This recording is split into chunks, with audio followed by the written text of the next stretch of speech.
श्री सीताराम चंद्राभ्याम नमः। उत्तरकांड 81वां सर्ग। शुक्र के शाप से सपरिवार राजा दंड और उनके राज्य का नाश।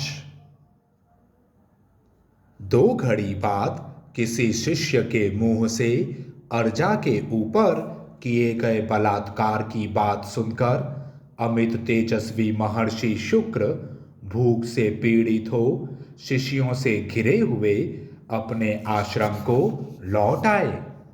उन्होंने देखा अर्जा दुखी होकर रो रही है। उसके शरीर में धूल लिपटी हुई है तथा वह प्रातःकाल राहुग्रस्त चंद्रमा की शोभाहीन चांदनी के समान सुशोभित नहीं हो रही है। यह देख विशेषतः भूख से पीड़ित होने के कारण देवर्षि शुक्र का रोष बढ़ गया और वे तीनों लोगों को दग्ध से करते हुए अपने शिष्यों से इस प्रकार बोले। देखो, शास्त्र विपरीत आचरण करने वाले अज्ञानी राजा दंड को कुपित हुए मेरी ओर से अग्नि शिखा के समान कैसे घोर विपत्ति प्राप्त होती है। सेवकों सहित इस दुर्बुद्धि एवं दुरात्मा राजा के विनाश का समय आ गया है, जो प्रज्वलित आग की दहकती हुई ज्वाला को गले लगाना चाहता है। उस दुर्बुद्धि ने जब ऐसा घोर पाप किया है तब इसे उस पाप कर्म का फल अवश्य प्राप्त होगा। पाप कर्म का आचरण करने वाला वह दुर्बुद्धि नरेश 7 रात के भीतर ही पुत्र, सेना और सवारियों सहित नष्ट हो जाएगा। खोटे विचार वाले इस राजा के राज्य को, जो सब ओर से 100 योजन लंबा चौड़ा है, देवराज इंद्र भारी धूल की वर्षा करके नष्ट कर देंगे। यहाँ जो सब प्रकार के स्थावर जंगम जीव निवास करते हैं, इस धूल की भारी वर्षा से सब और विलीन हो जाएंगे। जहाँ तक दंड का राज्य है, वहाँ तक के समस्त चराचर प्राणी 7 रात तक केवल धूलि की वर्षा पाकर अदृश्य हो जाएंगे। ऐसा कहकर क्रोध से लाल आंखें किए शुक्र ने उस आश्रम में निवास करने वाले लोगों से कहा, दंड के राज्य की सीमा के अंत में जो देश है, उनमें जाकर निवास करो। शुक्राचार्य की यह बात सुनकर आश्रमवासी मनुष्य उस राज्य से निकल गए और सीमा से बाहर जाकर निवास करने लगे।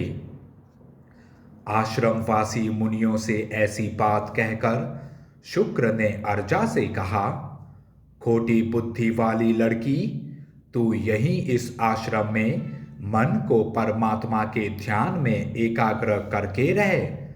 अर्जे, यह जो 1 योजन फैला हुआ सुंदर तालाब है, इसका तू निश्चिंत होकर उपभोग कर और अपने अपराध की निवृत्ति के लिए यहाँ समय की प्रतीक्षा करती रहे।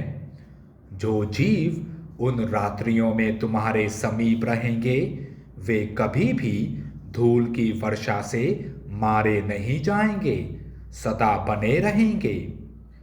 ब्रह्मर्षि का यह आदेश सुनकर वह भृगु कन्या अर्जा अत्यंत दुखित होने पर भी अपने पिता भार्गव से बोली, बहुत अच्छा।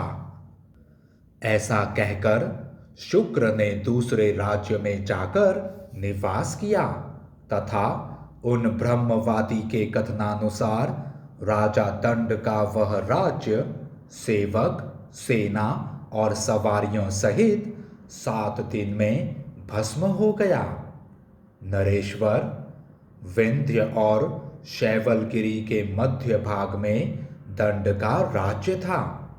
काकुत्स्थ, धर्मयुग कृतयुग में धर्म विरुद्ध आचरण करने पर उन ब्रह्मर्षि ने राजा और उनके देश को शाप दे दिया। तभी से वह भूभाग दंडकारण्य कहलाता है। इस स्थान पर तपस्वी लोग आकर बस गए, इसलिए इसका नाम जन्म स्थान हो गया। रघुनंदन, आपने जिसके विषय में मुझसे पूछा था, यह सब मैंने कह सुनाया। वीर, अब संध्योपासना का समय बीता जा रहा है। पुरुष सिंह, सब ओर से ये सब महर्षि स्नान कर चुकने के बाद भरे हुए घड़े लेकर सूर्य देव की उपासना कर रहे हैं। श्री राम, वे सूर्य वहां एकत्र हुए उन उत्तम ब्रह्मवेत्ताओं द्वारा पढ़े गए ब्राह्मण मंत्रों को सुनकर और उसी रूप में पूजा पाकर अस्ताचल को चले गए। अब आप भी जाएं और आचमन एवं स्नान आदि करें। इस प्रकार श्री वाल्मीकि निर्मित आर्ष रामायण आदि काव्य के उत्तर कांड में 81वां सर्ग पूरा हुआ। जय श्री राम।